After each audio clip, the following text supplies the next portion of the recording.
Like anything, for it to work properly, it needs to be looked after. Some care and attention. Fish-plated joints on the railway are no different. But why is lubrication such an important part of looking after a railway fish plate? You're in the right place to find out.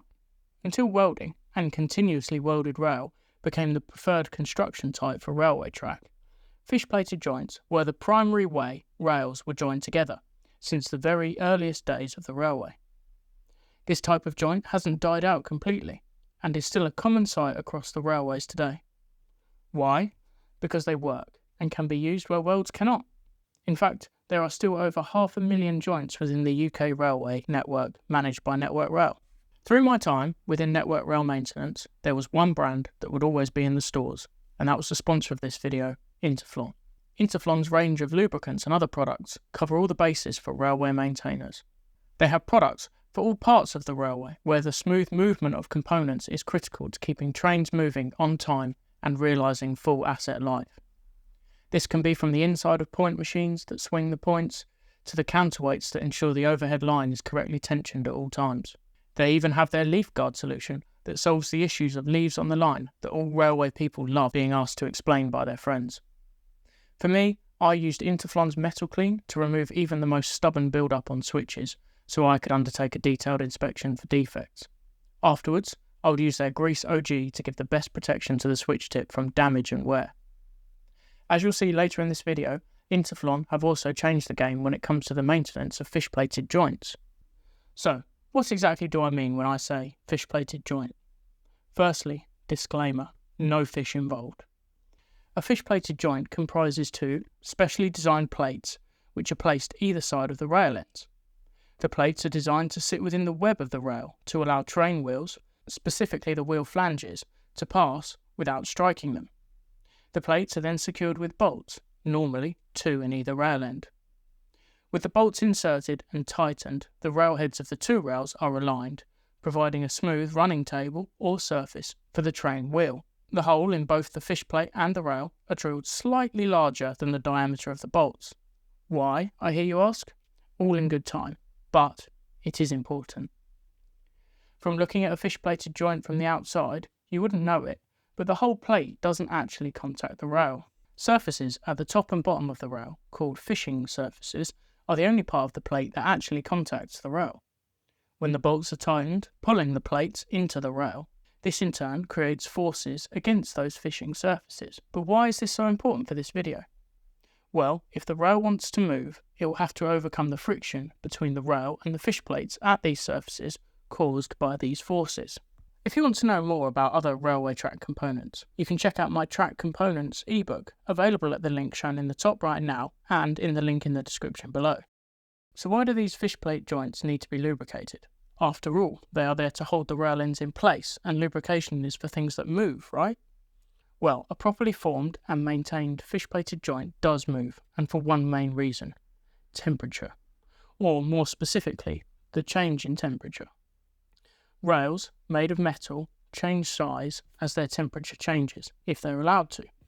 The metal will contract at cold temperatures, shortening the rail, and expand as temperatures increase, lengthening the rail.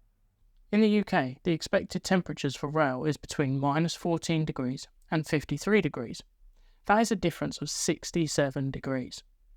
It's important to remember that the temperature for the rail itself often differs from the air temperature we experience. For example, a rail exposed to the sun during a hot day will get a lot hotter than the outside air temperature. If the rail was to be restrained and not allowed to change length with the change in temperature, one of two things would happen. In the cold weather, as the material contracts, tensile forces increase, putting the whole rail in tension to counter the contraction. This in turn increases the chance of the rail breaking, especially if there is a pre-existing defect in the rail. In hot weather, as the rail wants to increase in length, but cannot, compressive forces build up. These are sometimes known as thermal forces. Eventually, these compressive forces get high enough that the expansion of the rail has to go somewhere. With the ends of the rail restrained, the path of least resistance is to push out laterally, or to the side. This is where we see track buckles occur. So, you can see that allowing the rail to change its length is important. In rail joints, this is achieved in a number of ways. Consistent rail lengths, gaps between rail ends set to a specific dimension based on the rail temperature, the fact that the holes in both the fish plate and the rail are bigger than the bolts to allow movement, and lastly, the lubrication of the fishing surfaces. This combination of design features means that in jointed track, the rails can change length with the changing temperature in a uniform way whilst maintaining the safe running surface for the train wheels. Now, whilst all these features are important, lubrication is the key one. Without adequate lubrication, the joints can become seized, which means they cannot or struggle to move with the changes in temperature. In some circumstances, if you're near joints that are seized or not very well lubricated, you can hear them pop as they expand in the heat. When the joints are not functioning correctly, it increases the risk of buckles in hot weather, which in turn is a danger to trains. It is also important because one of the common areas you'll find joints in modern track is on tight radius curves. With the tight radius, the rail is already under a certain amount of force as it wants to ideally be straight.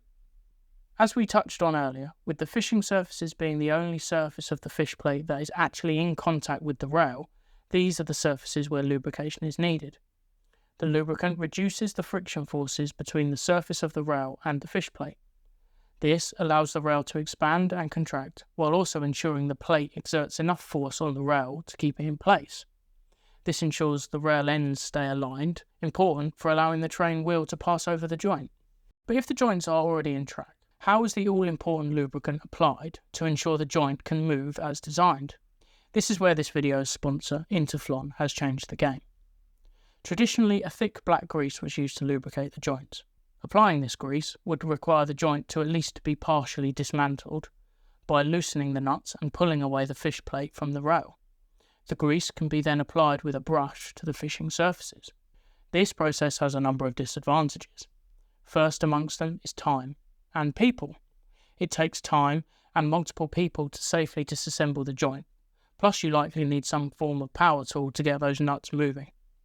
Second is timing. Given the forces that the joints can be subjected to in hot weather, it's safest to carry out the lubrication if the joint has to be disassembled during the cooler weather, ideally during late winter, early spring, so the joints are fully lubricated, ready for the hot summer weather. Then, given that the integrity of the joint is being affected by loosening the bolts, working in a full possession with no trains running is a sensible option. But that access opportunity and manpower could be used to undertake other pressing maintenance tasks. Third is the grease itself, and when I mean the grease, I mean its colour, black, the perfect colour for obscuring any defects such as cracks on the fish plate. Given that the bolt holes at rail joints are also high-risk areas for cracks to form, any obscuring of the rail is less than ideal. The grease is also the perfect colour to stain the PPE of the staff working with it, which reduces that high visibility look that it is designed for. But innovation changes the way things are done, and the lubrication of fish plates is no different. Interflon's Lube EP can be applied to the joints without having to disturb them in any way. Through the capillary action, it works its way fully into the joint, so no need to get covered in the black grease or touch the bolts at all. Simply spray it along the top, bottom and the sides of the plate and let it do its thing. Tests have also shown it's 20 times more effective at reducing the friction on those fishing surfaces than the old black grease. This in turn reduces the risk of buckles even further in hot weather. Plus, and importantly, it is clear so that the fish plate can be seen and fully inspected. I hope this video has given you a good appreciation of the importance of lubrication on fish plated joints, and also how the way it is undertaken is changing. Please do give this video a like, hit that subscribe button to support the channel, and drop any questions or queries in the comments below.